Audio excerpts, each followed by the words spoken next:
Menga qarab yurib kelamiz polvon. Shu endi yoqqa qarab yuramiz.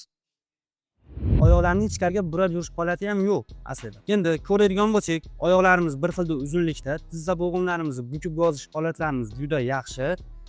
Qorningga borishlari va ochilishlaringiz juda zo'r. Oyoqlarimda o'qni ko'radigan bo'lsak, oyoqlarimiz ham o'qi to'g'ri. Endi ko'krak qafaslariga keladigan bo'lsak, ko'krak qafaslarimizda ham ortiqcha muammoimiz yo'q. Qo'lga urinadigan holatlarimizda deformatsiyalar ko'rinmadi. Terlarimiz holatiga keladigan bo'lsak, terlarimiz turg'unligi past, quruq. Bu vitamin yetishmovchiligini hisobiga bo'ladi. Endi orqaga qarab o'tamiz. Bu holatda qo'llarimizni chiqarib olamiz.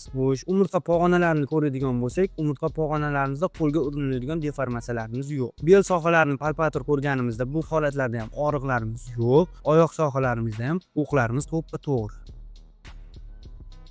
Bu holat. Endi bu yurganimizda oyoqlarimizni osmonga qarab o'tvalingda, yurganimizda oyoqlarimiz beixtiyor ravishda, lekin turganda mana to'g'ri turibdi, lekin yurganda bola oyoqni beixtiyor ravishda ichkariga burab yuborishi bu choq sohasimizdagi muskulus apparatus payiga bog'liq bo'ladi. Xo'p, bu oyoqni ichkariga burab yuboruvchi pay bo'ladi. Bu yoshligida yoki katta bo'lganda noto'g'ri o'tirishini hisobiga mana bunaqa W simon o'tirgan bo'lishi mumkin. Shuni hisobiga mana bu muskulni tarangligi ortib ketgan bo'ladi. Bola turganda to'g'ri turaveradi, lekin qadam bosishni boshlaganda beixtiyor ravishda oyoqni ichkariga burab yuboradi. Buni ham lichina qilib davolab beriladi, xudo xolasa yaxshi bo'ladi. Ikkala bolangiz ham oyoqlarini chordana qurib o'tkazishga o'rgatasiz.